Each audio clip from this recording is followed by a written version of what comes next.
So let's move on to the new topic today, that is called as fundamental rights. Okay, this is in strict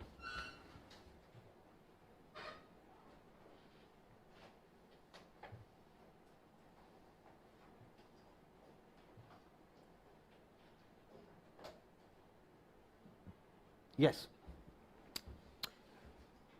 In the context of citizenship, we discussed part 2 of the Constitution and Articles 5 to 11. Yesterday we discussed everything about these provisions of the Constitution. Under Article 5, we discussed about the citizenship of those people before the Constitution, right, who were domiciled in India. Under 6, we discussed the citizenship of those people who migrated to India from Pakistan. Okay. Under Article 7, okay, there are some mentally deranged people who migrated to Pakistan in a fit of rage but decided to return back to India. And Article 8, there were some people who were residing in different parts of the country at the time of commencement of the Constitution, but they wanted to acquire Indian citizenship. इन्हीं provision के बारे में. And under Article 11, we concluded that Parliament is empowered by the Constitution to make a law on citizenship, which it has enacted in 1955, right? And as amended from time to time, it provides for different provisions of citizenship, particularly most importantly 2003 में क्या OCI citizenship, ठीक है. And recently कौन सा 2018 में जो amend हुआ, that is called as CAA, Citizenship Amendment Act.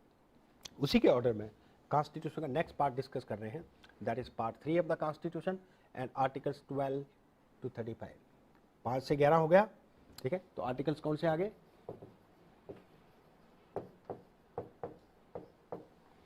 Right, part 3. Part 1 we discussed union and statutory, right? Part 2 we discussed citizenship, and part 3 is the fundamental rights. Most important part, in fact, constitution का सबसे बड़ा part, जिसको heart and soul of Indian constitution. It's a very conscience of the constitution, as Nehru remarked. ठीक है, नेहरू जी ने कहा कि fundamental right जो चैप्टर है, right, it constitute the conscious of the constitution, heart and soul. तो article 32 को heart and soul कहा जाता है, बट पूरा पार्ट ही ये एक हार्ट एंड सोल है, क्योंकि इसके बिना ना ही कॉन्स्टिट्यूशन को सिग्निफिकेंस है, ना ही कोई सिटीजनशिप की वैल्यू है, ठीक है, ना ही कोई ह्यूमैनिटी की वैल्यू है. क्योंकि अगर राइट्स नहीं है तो